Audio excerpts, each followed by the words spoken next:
Stod det til os, skulle vi blive her. Vi skulle følge hinanden, uden at gå fra hinanden. Stod det til os, skulle vi aldrig væk fra skolen her.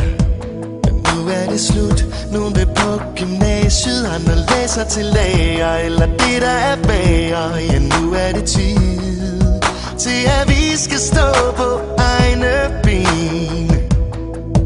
I har fået det bedste af alting, af hvad vi kunne give jer. Uden os bliver skolen aldrig det samme.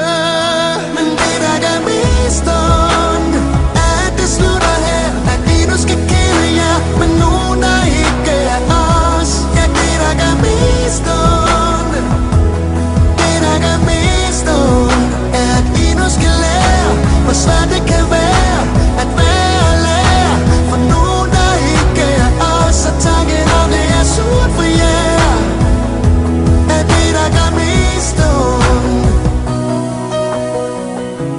Oh yeah. Hvad mon der sker? Mon de lukker skolen? Vil kommunen betale for børn der bare er normal?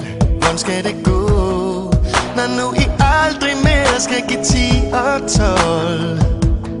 Vi kunne jo tage og lave en lille klub, hvor I mødes og snakker om den gang da vi var der, og tænker tilbage på den bedste tid I har haft som lærer. Men husk nu at takke